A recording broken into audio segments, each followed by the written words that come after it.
نور ہدایت کو دیکھنا ہے تو کہاں دیکھے گا، اور اس انفاق کو کہاں دیکھے گا کہ جو اپنے وجود کو قربان کر کے اللہ کی راہ میں دیتا ہے، ایسا وجود تجھے کہاں پہ نظر آئے گا؟ تو اسی لیے کہا اگر ان لفظوں کو کسی جسد خاکی میں دیکھنا چاہتے ہو، کسی وجود انسانی میں دیکھنا چاہتے ہو تو تجھے کہیں پہ نظر نہیں آئے گا۔ اگر دیکھنا ہے تو آؤ علی کے گھر میں، خیرات بھی تجھے یہاں پہ نظر آئے گی، شہادت بھی تجھے یہاں پہ نظر آئے گی، سخاوت بھی تجھے یہاں پہ نظر آئے گی، اور مرنے کے بعد زندگی کیا ہوتی ہے آؤ یہ قرآن تجھے بتاتا ہے کہ وَلَا تَقُولُوا لِمَن يُقْتَلُ فِي سَبِيلِ اللَّهِ أَمْوَاتًا بَلْ أَحْيَاءٌ عِندَ رَبِّهِمْ يُرْزَقُونَ۔ اگر دیکھنا چاہتے ہو کہ مرنے کے بعد حیات کیسی ہوتی ہے تو آؤ حسین کی کربلا کو دیکھ لو۔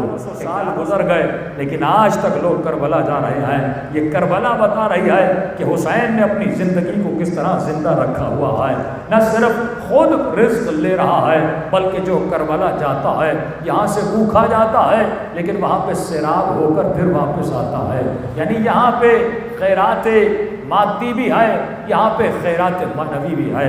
حسین تو دنیا سے چلے گئے لیکن ایک ایسا سفرہ بٹھا کر چلے گئے کہ 1400 سال سے اس سفرے پہ آنے والے آ رہے ہیں۔ اس سفرے کی برکت کو دیکھو کہ روز اس کی تعداد میں اضافہ ہوتا ہے لیکن اس سفرے میں کمی نہیں ہوتی۔ یہ وہی تصور تھا جو اس ہادی نے دیا، یہ وہی تصور تھا جو اس نور نے دیا۔ اس کی نور کی روشنی اتنی ہے جہاں جہاں جاؤ گے یہ روشنی تجھے نظر آئے گی، مختلف کرداروں میں تجھے نظر آئے گی۔ تو فرمایا یہی وہ تو ہدایت کے وسیلے تھے جو ہم نے تمہاری ہدایت کے لیے بھیجے۔ ایک کتاب تھی، ایک نور تھا۔ کتاب کو تو دیکھ سکتا ہے، کتاب کو تو پڑھ سکتا ہے، لیکن اس کتاب کو اگر سمجھنا ہے تجھے اس نور کی ضرورت پڑے گی۔ یعنی یہ کتاب لے کر تجھے یا مصطفیٰ کے در پہ جانا پڑے گا یا مرتضیٰ کے در پہ جانا پڑے گا۔ اور اتحاد کتاب اور اہل بیت کتنا عجیب ہے کہ یہ جب دنیا سے چلے جاتے ہیں اپنی شہادت کے بعد گردن کٹوا دیتے ہیں، نو کے نیزہ پہ گردن سوار ہو جاتی ہے، لیکن اسی گردن سے پھر بھی تجھے کتاب الہی کی آواز سننے میں آتی ہے۔ یہ آواز بتاتی ہے کہ یہ اتحاد بعد مرگ ہے کہ حسین دنیا سے جانے کے بعد بھی قرآن سے جدا نہ ہوا، نہ قرآن حسین ابن علی سے جدا ہوا۔ صلوات پڑھیں محمد و آل محمد۔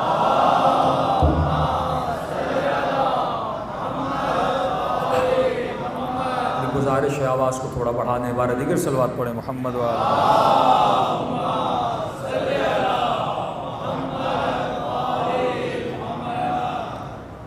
کیونکہ ایک نئے موضوع کی ابتدا کرنی نہیں ہے، ایک موضوع انچولی میں ہم چلاتے ہوئے آ رہے تھے تو میں نے کہا تھا اسی کو یہاں سے کنٹینیو کریں گے، کیونکہ مجالس انٹرنیٹ پہ بھی جاتی ہیں تو ریپیٹیشن نہ ہو تو اتنا بہتر ہے، لیکن تھوڑی سی تمہید جو لوگوں نے وہاں پہ موضوع کو نہ سنا۔ تو اصل مقصد ہدایت تھا کیا؟ قرآن بھیجا کیوں؟ یہ نور بھیجا کیوں؟ جتنے بھی انوار مطہرہ آتے ہیں ان کے اوپر اتنے مصائب آتے ہیں، اتنی پریشانیاں آتی ہیں، اتنی تکلیفیں آتی ہیں، ان تکلیفوں کی وجہ کیا ہے؟ اور یہ عالم انسان جس میں انسان رہتا ہے اس میں انبیاء کے قربانی دیتے ہیں، اولاد انبیاء کے قربانی دیتے ہیں۔ ہدف کیا تھا؟ فرمایا ہدف یہ تھا کہ تجھے انسان کامل بنایا جائے، جسے کمپلیٹ ہیومن کہتے ہیں، وہ انسان جو کمپلیٹ ہو۔ دو نگاہیں ہیں، ایک میڈیکل کی نگاہ ہے، اس انسان کو کامل کہا جاتا ہے جس کے اعضاء و جوارح کامل ہو، یعنی آنکھیں سلامت ہوں، ہاتھ سلامت ہوں، ٹانگیں سلامت ہوں، اس کے بدن سے کوئی چیز کم نہ ہو، اسے کامل ہیومن کہا جاتا ہے۔ یعنی یہ بچہ صحیح سلامت پیدا ہوا، اس کا وجود کامل ہے۔ اچھا یہ کب مکمل کامل ہوتا ہے؟ فرمایا 1 مہینے کا، پھر 9 مہینے کا جسم کامل ہوتا رہا، پھر جب دنیا میں آتا ہے جسم چھوٹا سا ہوتا ہے، 15 سال تک اس کا جسم بڑھتا رہتا ہے، یہاں تک کہ 24 سال تک اس کا جسم کمپلیٹ ہو جاتا ہے۔ اس سے قد اور زیادہ بڑھے گا نہیں، جتنا بڑھنا تھا 22-23 سال تک بڑھ گیا، قد ویسے کا ویسا رہے گا، جیسے نقش و نگار بننے تھے ویسے نقش و نگار بن گئے۔ لیکن جب ہم کہتے ہیں کہ علی انسان کامل ہیں، رسول خدا انسان کامل ہیں، اور وہ تجھے انسان کامل بنانے کے لیے دنیا میں آئے، اس کا مطلب کیا ہے؟ ارے ہم تو پہلے سے کامل ہیں، اہل بیت ہمیں کیا کامل بنائیں گے؟ کیا جو ان کا شیعہ ہوتا ہے اس کی باڈی میں کوئی ایکسٹرا پارٹ لگ جاتا ہے، کوئی ایکسٹرا آرڈنری چیزیں پیدا ہو جاتی ہیں؟ فرمایا نہیں، یہاں پر کمال سے مراد کمال جسمانی نہیں ہے، کمال سے مراد کمال روحانی ہے، کمال سے مراد کمال عقلانی ہے، جسے بلوغ عقلانی کہتے ہیں۔ یعنی آپ نے دیکھا ہوگا ایک انسان جسمانی طور پر کامل ہے لیکن ذہنی اعتبار سے ایب نارمل ہے، کیا آپ اس کو کامل کہیں گے؟ آپ کہیں گے ہے تو بڑا لیکن دماغ بچوں والا ہے تو بڑا پر سوچ بچوں والی ہے تو بڑا پر حرکتیں بچوں والی ہیں۔ یہی وہ سوچ ہے۔ معصوم کی نگاہ میں بھی وہ انسان جو 50 سال کا ہے، وہ انسان جو 60 سال کا ہے، مثلا یزید کو حسین نے انسان کامل نہیں سمجھا، شمر کو حسین نے انسان کامل نہیں سمجھا، ابن زیاد کو انسان کامل نہیں سمجھا، امیر شام کو علی ابن ابی طالب نے انسان کامل نہیں سمجھا۔ فرمایا مولا انسان کامل ہوتا کون ہے؟ فرمایا انسان کامل وہ ہے جس کی عقل کامل ہو جائے۔ اگر عقل کامل نہیں ہے یہ انسان کامل نہیں ہے۔ یعنی جسے ہم بلوغ فکری کہتے ہیں، جسے ہم بلوغ عقلی کہتے ہیں، کربلا میں وہی پہنچا جو انسان کامل تھا۔ وہاں پہ نہ رنگ دیکھا گیا، نہ نسل دیکھی گئی، نہ عرب و عجم کے ہونے کو دیکھا گیا۔ یہ نہیں دیکھا کہ جون ہے رنگ کا کالا ہے، حسین نے یہ دیکھا عقل کامل ہے کہ نہیں ہے۔ یہ نہیں دیکھا گیا کہ وہاں پہ قلبی آ رہا ہے، ارے یہ تو مسلمان بھی نہیں ہے، حسین نے یہ دیکھا اس کی عقل کامل ہے کہ نہیں ہے۔ یعنی اگر عقل کامل ہے 2 دن کا مسلمان بھی شہید کربلا بن سکتا ہے، لیکن اگر عقل کامل نہیں ہے پیدائشی مسلمان بھی شمر کے لشکر میں جا سکتا ہے۔ تو یہ وہ خطرے کی گھنٹی ہے جسے ہمیں سمجھنا ہے۔ اے مومن، جب تو لعنت یزید کرتا ہے، جب تو شمر پہ لعنت بھیجتا ہے، کیا تو شمر کے گوشت اور ہڈیوں پہ لعنت بھیج رہا ہے؟ کیا تو یزید کے گوشت اور ہڈیوں پہ لعنت بھیج رہا ہے؟ وہ گوشت و ہڈیاں جو مٹی میں مل گئی، جن سے کچھ بچا بھی نہیں ہے، تو لعنت کس پہ بھیج رہا ہے؟ آپ اس کے وجود اور عادت پہ لعنت بھیج رہے ہو، آپ اس کے کیریکٹر پہ لعنت بھیج رہے ہو، آپ اس کی فکر پہ لعنت بھیج رہے ہو، آپ اس کی سوچ پہ لعنت بھیج رہے ہو۔ یعنی یزید کی عقل پہ لعنت بھیج رہے ہو، وہ عقل جو الہی عقل نہیں تھی، وہ عقل جو کامل عقل نہیں تھی، جس عقل نے یزید کو حسین سے دور کر دیا تھا، جس عقل نے یزید کو اہل بیت سے دور کر دیا تھا، اور جس عقل نے یزید کو شیطان کے قریب کر دیا تھا۔ اب مومن کو یہ سوچنا ہے میں جو یزید پہ لعنت بھیجتا ہوں، میں جو شمر پہ لعنت بھیجتا ہوں، میں جو دشمنان علی پہ لعنت بھیجتا ہوں، پہلی بات تو واضح ہو گئی یہ لعنت جسم پہ نہیں ہے، یہ لعنت ہڈیوں پہ نہیں ہے، یہ لعنت اس کے کیریکٹر پر ہے، یہ لعنت اس کے کردار پر ہے، یہ لعنت اس کی فکر پر ہے، یہ لعنت اس کی سوچ پر ہے۔ اب مومن سوچے کہیں میری سوچ بھی اس کی سوچ سے تو نہیں ملتی؟ جسم تو میرا نہیں ملتا، لیکن ذرا یہ سوچے کہیں میری سوچ اس کی سوچ سے نہیں ملتی۔ میں نے ایک جگہ پہ مثال دی تھی، میں نے کہا کہ جب فضائل علی سنتے ہو تو جھوم اٹھتے ہو، اور جب علی کے مقابلے میں آنے والوں کی برائیاں سنتے ہو پھر بھی جھوم اٹھتے ہو۔ یہی تو تولا اور تبرہ ہے۔ یعنی فضیلت کو سنا جھوم گیا، اور اس کی رذیلت کو سنا پھر بھی جھوم گیا۔ وہ جھومنا تولا میں تھا، یہ جھومنا تبرہ میں ہے۔ ہمارے یہاں مسئلہ یہ ہے کہ ہم نے لفظوں کے مفاہیم کو صحیح طریقے سے سمجھا نہیں ہے کہ لفظ ہوتا کیا ہے، اس کا مفہوم ہوتا کیا ہے۔ ہم نے ہمیشہ مفاہیم کو بہت چھوٹا کر کے دیکھا۔ سب سے بڑا ظلم جو امام حسین سے ہم نے خود کیا وہ ظلم یہ تھا کہ ہم نے مفہوم کربلا کو بہت چھوٹا کر دیا، حالانکہ بہت وسیع مفہوم تھا۔ کربلا ایک ایسا سفرہ تھا جو بہت وسیع سفرہ تھا، جہاں پہ تو دیکھنا چاہے تو ہر شے کو کربلا سے نکال بھی سکتے ہو، تلاش بھی کر سکتے ہو۔ یعنی مثلا حکومت الہی قائم کرنی ہے، امام حسین تجھے کربلا میں دکھا رہے ہیں کیسے۔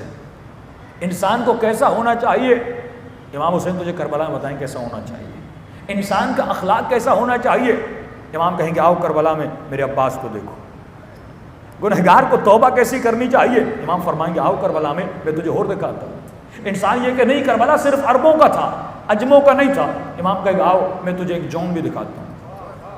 انسان کا نہیں کربلا صرف مسلمانوں کا تھا، صرف شیعوں کا تھا، امام کہے گا نہیں آؤ میں تجھے وہاں پہ کلمی بھی دکھاتا ہوں۔ یعنی کائنات کی بدترین چیزیں کربلا میں نظر آئیں گی، اور کائنات کی بہترین چیزیں تجھے کربلا میں نظر آئیں گی۔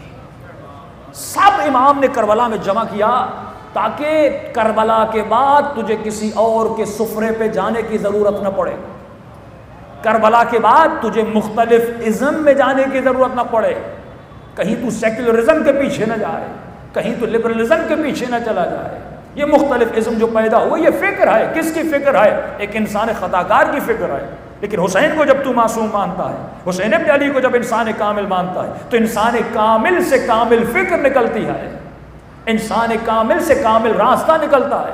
تو یعنی یہی تبھی فرمایا ان الحسین مصباح الہدی و سفینۃ النجات، اے دنیا کی پریشان فکروں اور سمندر کے تلاطم میں ڈوبنے والے انسان، کہ تجھے پتہ نہیں تو کس راہ پہ چلے۔ جب تو پریشانی کے عالم میں آتا ہے، جب تو فساد میں گھر جاتا ہے، جب تو مختلف عقائد کی بیماریوں میں گھر جاتا ہے، تجھے سمجھ نہیں آتا میں فالو کروں تو کس کو کروں، تو آواز آتی ہے اے پریشان دریا میں پریشان انسان، تجھے گھبرانے کی ضرورت نہیں ہے۔ اس بڑے سمندر میں، اس دنیا کے تلاطم میں میں نے ایک مصباح رکھا ہے، نور رکھا ہے، جس کا نام حسین ابن علی ہے۔ اگر راستہ بھول جائے، اسی مشعل کو، اسی نور کو، اسی کے پیچھے جانا تاکہ تمہیں راستہ ملے۔ اور سوال کیا کہ پروردگارا، اس دریا میں جو اتنا بہتا ہوا دریا ہے، جس کی خواہشیں، جس کی تمنائیں، جس کی زینتیں مجھے چرا کے لے جاتی ہیں، مجھے اٹریکٹ کرتی ہیں اپنی طرف، یہ دنیا کا حسن مجھے اٹریکٹ کرتا ہے، دنیا کا مال مجھے اٹریکٹ کرتا ہے، چند دن کے لیے دبئی جاتا ہوں اس کی روشنیاں مجھے اٹریکٹ کرتی ہیں، گناہ میں جاتا ہوں گناہ مجھے اٹریکٹ کرتا ہے، مختلف چیزیں خدا مجھے اٹریکٹ کر رہی ہے، موبائل اٹھاتا ہوں یوٹیوب مجھے اٹریکٹ کرتا ہے، فیس بک میں جاتا ہوں ہر چیز مجھے اٹریکٹ کرتی ہے، وہ چیز جو آپ کو اٹریکٹ کرتی ہے، تبھی فرمایا یہ زینت دنیا جس میں اللہ نے گریوٹی پیدا کی ہے، یہ تمہارے وجود کو، تمہارے نفس کو اپنی طرف اٹریکٹ کرتی ہے، تاکہ خدا دیکھنا چاہتا ہے تو کن اشیاء کی طرف زیادہ اٹریکٹ ہوتا ہے، اللہ کی طرف زیادہ اٹریکٹ ہوتا ہے یا شیطان کی طرف زیادہ اٹریکٹ ہوتا ہے۔ یہی اٹریکشن آپ کو کربلا میں ملے گی۔ ایک اٹریکشن وہ ہے جو لوگوں کو حسین کی طرف لے جاتی ہے، ایک اٹریکشن وہ ہے جو لوگوں کو ابن زیاد ابن سعد کے لشکر میں لے جاتی ہے۔ یہی وہ فرق تھا، تو تجھے سمجھنا تھا کہ تو کس شے کی طرف زیادہ اٹریکٹ ہوتا ہے، اور مجھے پتا کیسے چلے مولا، میں سمجھوں کیسے کہ میں کس شے کی طرف زیادہ پھنستا ہوا چلا جا رہا ہوں۔ تو معصوم فرماتے ہیں یہ تمہاری عقل بتائے گی تو کس شے کی طرف زیادہ اٹریکٹ ہوتا ہے۔ اگر تمہاری نگاہ محدود ہے تو محدود اشیاء کی طرف اٹریکٹ ہوگا، اگر تمہاری نگاہ وسیع ہے تو وسیع اشیاء کی طرف اٹریکٹ ہوگا۔ اور جو ہم نے مجلس کو محدود کر دیا، کیونکہ مجلس بھی لامحدود ہے، ذکر حسین بھی لامحدود ہے، محبت خدا بھی لامحدود ہے، عشق خدا بھی لامحدود ہے، قیامت کی زندگی بھی لامحدود ہے، جنت کی زندگی بھی لامحدود ہے، لیکن دنیا کی ہر شے محدود ہے، اور شیطان اس محدودیت کو جانتا تھا، لہذا تمہاری نگاہوں کو محدود کیا۔ یعنی ہم جب مجلس حسین ابن علی میں آتے ہیں، ہم نے مجلس کو بھی کیا کر دیا؟ محدود کر دیا۔ کس جگہ پہ محدود کیا؟ ہم نے مجلس کو صرف ایموشنل رنگ دیا۔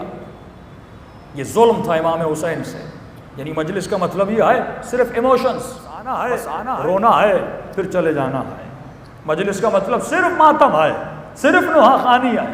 حالانکہ امام مجلس کے تصور کو، عزاداری کے تصور کو بہت وسیع پیمانے میں علماء دیکھتے تھے۔ فرمایا حسین نے کیسا سفرہ بچھایا جس میں اخلاق بھی سکھایا، جس میں احکام بھی سکھائے، جس میں عقائد بھی سکھائے، کہ دیکھو عباس علمدار کا کردار، ایک 3 دن کا پیاسا ہو اور شدت پیاس ہو، اور بڑی جد و جہد کے بعد نہر پہ پہنچا بھی ہو، اور اپنا آدھا وجود پانی میں ڈالا بھی ہو، پانی سامنے آئے لیکن پانی کو نہیں پی رہا۔ حسین بتا رہے ہیں یہ ہے میرا عباس،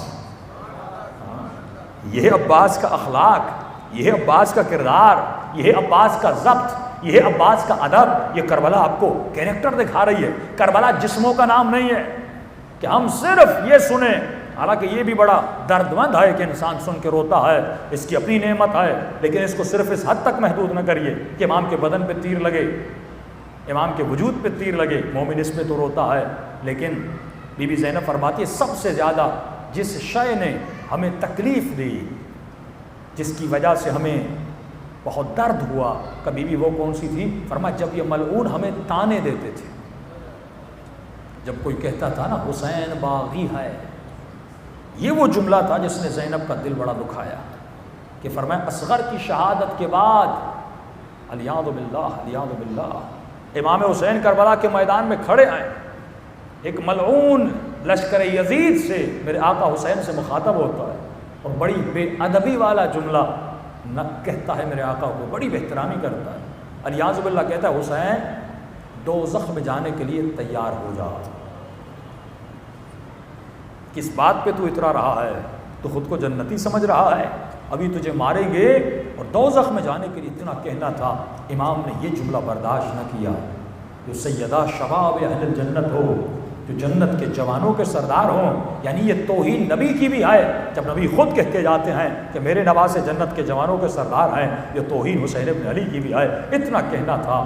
امام نے اسی وقت اپنے ہاتھوں کو بلند کیا کہ خدایا یہ جو مجھے کہہ رہا ہے کہ میں دوزخ میں جاؤں گا تو اسی دنیا میں اس کو دوزخ میں جلا دے. اتنا بس جملے زبان حسین ابن علی سے نکلنے تھے. ان جملوں کا نکلنا تھا. ایک مرتبہ جس گھوڑے پر یہ سوار تھا اس گھوڑے کے ذہن پر جنون طاری ہوا اور عجیب طریقے سے لشکر میں دوڑنے لگا. اتنا دوڑا, اتنی اس نے چھلانگیں ماری کہ یہ ایک مرتبہ اس گھوڑے سے گرتا ہے, اس کا پاؤں اس کے زینے میں پھنس جاتا ہے. گھوڑا پوری کربلا کی زمین میں دوڑتا ہے, اس کا سر زمین کربلا سے ٹکراتا ہے. یہاں تک کہ جو خندق امام نے کھودی تھی جس میں آگ جل رہی تھی کہ تاکہ دشمن خندق کو دیکھ کر خیموں پہ حملہ نہ کریں, یہ گھوڑا اس خندق میں چھلانگ لگاتا ہے. یہاں تک کہ جس نے حسین کو کہا تھا اور حسین کی بہترامی کی تھی, اس گھوڑے نے بتایا دوزخی وہ ہوتا ہے جو اہل بیت کی بہترامی کرتا ہے. وہیں پہ جل کے راکھ ہو گیا. تو فرمایا سب سے بدترین چیز جو اہل بیت کو ناپسند تھی وہ یہ تھی کوئی تمہارے اوپر بے دینی کی تہمت لگائے. یعنی یہ جو عام جملے کہے جاتے ہیں نا, شیعہ نماز نہیں پڑھتے, یہ تہمت ہے بے دینی کی. تمہارے وجود پر کوئی تہمت لگائے کہ ان میں یہ بیماری ہے. اس لیے وہاں فرماتے شیعو کونو لنا زینن ولا تکونو لنا شیئا. تو زینت بن. شیطان اشیاء عالم کو زینت بناتا ہے, ہم تجھے اپنی محبت کی زینت میں دیکھنا چاہتے ہیں. شیطان اگر کسی کو اٹریکٹ کرے گا حسن کو دکھا کر اٹریکٹ کرے گا. شیطان اگر کسی کو اٹریکٹ کرے گا مال کو دکھا کے اٹریکٹ کرے گا. شیطان اگر کسی کو اٹریکٹ کرے گا بڑی گاڑی دکھا کے اٹریکٹ کرے گا. شیطان اگر کسی کو اٹریکٹ کرے گا بڑا گھر دکھا کے اس کے ایمان کو خریدے گا. لیکن فرمایا اگر ہم کائنات کو اٹریکٹ کرتے ہیں تو ہم اپنے سلمان کو دکھاتے ہیں.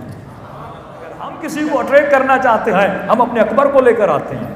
اگر ہم کسی کو اٹریکٹ کرنا چاہتے ہیں ہم اپنے اصغر کو لے کر آتے ہیں. اگر ہم کسی کو اٹریکٹ کرنا چاہتے ہیں ہم اپنے حبیب ابن مظاہر کو لے کر آتے ہیں. اگر ہم کسی کو اٹریکٹ کرنا چاہتے ہیں ہم اپنے جون کو لے کر آتے ہیں. ہم وہب قلبی کو لے کر آتے ہیں. ہم حر کو میدان میں لے کر آتے ہیں کہ آ دیکھ یہ مقام کمال ہے, آ دیکھ یہ مقام عزت ہے کہ انسان ہوتا ہے تو ایسا ہوتا ہے. تو شیطان کا حربہ یہ تھا کہ دنیا کو, دنیا کی چیزوں کو اور تمہاری دید کو محدود بنائے. یعنی کربلا کو محدود بنا دے, امام علی کے وجود کو محدود بنا دے.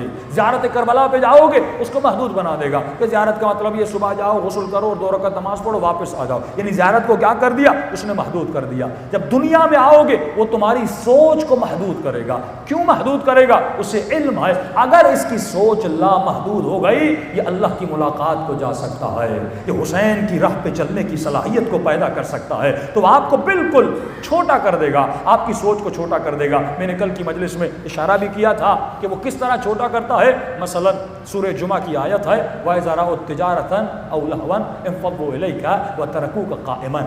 تو کیا دیکھتا ہے, یہ کیا کرتا ہے, یہ 2 چیزیں تمہاری زندگی میں پیدا کرے گا. ایک چیز تمہیں بزنس میں لگا دے گا, تمہیں تجارت میں لگا دے گا. دوسرا تمہیں لہو و لعب میں مشغول کر دے گا. یہ شیطان کے 2 حربے ہیں. ایک تجارت میں, آج آپ پوری دنیا کی حکومتوں کا دار و مدار دیکھیں کیا ہے, تجارت تجارت تجارت, بزنس بزنس بزنس. یعنی انسان اسی کے پیچھے لگا ہوا ہے کہ مجھے پیسہ کیسے کمانا ہے, مجھے بزنس کیسے بنانا ہے. اب پرواہ نہیں ہے وہ بزنس چوری سے بنے, کسی کا مال کھا کے بنے, وہ بزنس کسی حرام مال کو جمع کر کے بنایا جائے, لیکن نیت یہ ہے مجھے تجارت کرنی ہے. تبھی سورہ جمعہ میں آواز آتی ہے جب یہ تجارت کو دیکھتے ہیں, یعنی جن کا وجود محدود ہے, جن کی نگاہیں محدود ہیں, جب یہ تجارت کو دیکھتے ہیں انفضوا الیک وترکوک قائما, اے میرے حبیب یہ تجھے ترک کر دیتے ہیں, اے میرے حبیب یہ تجھے چھوڑ دیتے ہیں. یہ کہاں پہ اٹریکٹ زیادہ ہوتے ہیں, یہ بزنس پہ زیادہ اٹریکٹ ہوتے ہیں, یہ مال جمع کرنے میں زیادہ اٹریکٹ ہوتے ہیں. دوسرا واللہ, اور شیطان دوسرا کام کیا کرتا ہے, نظام کفر کیا کرتا ہے, شیطانی طاقتیں کیا کرتی ہیں, زائنزم کیا کرتا ہے, دجال کیا کرتا ہے, یہی تو سوچے تمہارے وجود میں پیدا کرتا ہے. ایک تو تمہاری حیات کا مقصد کیا بناتا ہے کہ تمہیں بس تجارت کرنی ہے, تجھے بس پیسہ جمع کرنا ہے. یعنی ڈاکٹر بنوں کیوں, تاکہ پیسہ ملے. اسکول کیوں جا رہا ہوں, تاکہ پیسہ ملے. یورپ کیوں جا رہا ہوں؟ وہاں پیسہ زیادہ ہے. انگلینڈ کیوں پڑھنے جا رہا ہوں؟ وہاں پیسہ زیادہ ہے. کوئی اور سوچ نہیں. جاؤں گا دین کا کیا ہوگا، جاؤں گا ایمان کا کیا ہوگا، اتنے سال بیوی بچوں سے دور رہوں گا، بچوں کا کیا ہوگا، بیوی کی تربیت کا کیا ہوگا، یہ خاتون اتنے سال اکیلی رہے گی، اس کے سائیکولوجیکلی پرابلمز کا کیا ہوگا. یہ کچھ بھی نہیں سوچتا. بس اس کا ذہن اس پہ فوکسڈ ہے کہ مجھے پیسہ کمانا ہے، مجھے بزنس کمانا ہے. ایک گھر بنائے گا وہ کہے گا دوسرا گھر بناؤ، ایک گاڑی لوگے وہ کہے گا بڑی گاڑی لو، چھوٹا سا موبائل لوگے اس سے بھی باتیں ہوتی ہیں لیکن کہے گا بڑا موبائل لو. یہ تمہارے وجود میں اسٹینڈرڈز کو پیدا کرے گا، یہ تمہارے وجود میں جعلی نقلی معیارات کو بلند کرے گا اور اس معیارات کو خلق کرتا جائے گا اور تم اسی تمناؤں کے پیچھے دوڑتے جاؤ گے یہاں تک یہ تمنائیں تجھے رینگتی ہوئی لے کر جائیں گی اور تمناؤں کے سمندر میں ڈوب جاؤ گے. اور کب تمہاری آنکھیں بیدار ہوں گی، کب یہ محدود آنکھ لامحدود بنے گی، پر جب روح بدن سے نکلے گی پھر آواز آتی ہے الہاکم التکاثر حتی زرتم المقابر. اے کثرت میں بھاگنے والے، اے کثرت کے میدان میں دوڑ لگانے والے، اے مال دنیا کے پیچھے بھاگنے والے،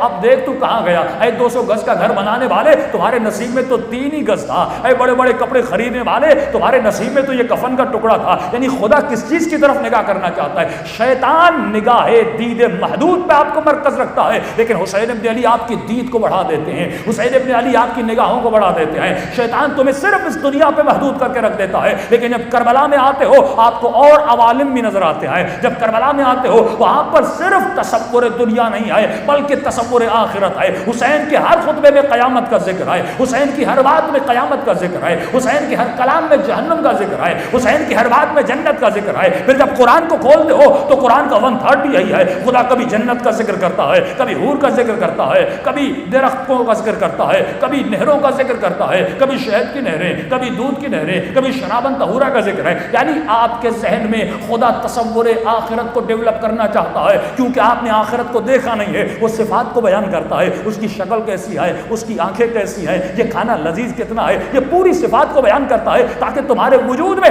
تصور بنے. شیطان تمہارے وجود میں جھوٹا تصور بناتا ہے، وہ فیک تصور بناتا ہے، وہ خالی خیالات کو تمہارے وجود میں پیدا کرتا ہے، لیکن خدا سچے خیالات کو پیدا کرتا ہے. دیکھیے قیامت بھی ایک خیال ہے، جنت بھی ایک خیال ہے، جہنم بھی ایک خیال ہے، برزخ بھی ایک خیال ہے، ملائک بھی کچھ خیالات میں ہے. اسی طرح جبرائیل کا وجود بھی خیال ہے. نہ جبرائیل کو دیکھا ہے، نہ جنت کو دیکھا ہے، نہ جہنم کو دیکھا ہے، لیکن یہ وہ خیال ہے جو سچا خیال ہے. ایک خیال وہ ہے جو شیطان تمہارے وجود میں پیدا کرتا ہے. وہ کس کا خیال ہے؟ وہ کہتا ہے دنیا بناؤ تو کامیاب ہو جاؤ گے. وہ تمہیں دنیا میں بقا کا تصور دیتا ہے حالانکہ دنیا کو فنا ہے. وہ تجھے حسین بندے کے پیچھے لگا دیتا ہے حالانکہ تجھے بھی پتا ہے اس کا حسن ختم ہو جائے گا، اس میں فنا ہے. وہ تمہیں گاڑی کے پیچھے لگاتا ہے حالانکہ تمہیں بھی پتا ہے اس کی بھی کوئی ایکسپائری ڈیٹ ہے. وہ تجھے کھانوں کے پیچھے لگاتا ہے حالانکہ تجھے پتا ہے یہ کھانا کھانے کے بعد نجاست میں بدل جائے گا. وہ تجھے لذتوں کے پیچھے لگاتا ہے حالانکہ تمہیں پتا ہے دنیا کی کون سی لذت ہے جس کی انتہا نجاست میں نہ بدل جائے. کھانا کھاؤ انتہا نجاست ہے. کوئی بھی دنیا کی لذت کا تصور کرے اس کی انتہا کیا ہے؟ نجاست میں بدل جاتی ہے. یعنی شیطان آپ کے وجود میں فیک ارادوں کو بناتا ہے، فیک خیالات کو بناتا ہے. مومن 2 گھنٹہ ڈرامے پہ بیٹھتا ہے، 2 گھنٹہ فلم پہ بیٹھتا ہے. مکمل جو خیال ہے وہ جھوٹا خیال ہے. وہ اسپائڈر مین کا تصور ہو وہ جھوٹا تصور ہے. حقیقت میں کوئی اسپائڈر مین نہیں ہے، حقیقت میں کوئی بیٹ مین نہیں ہے.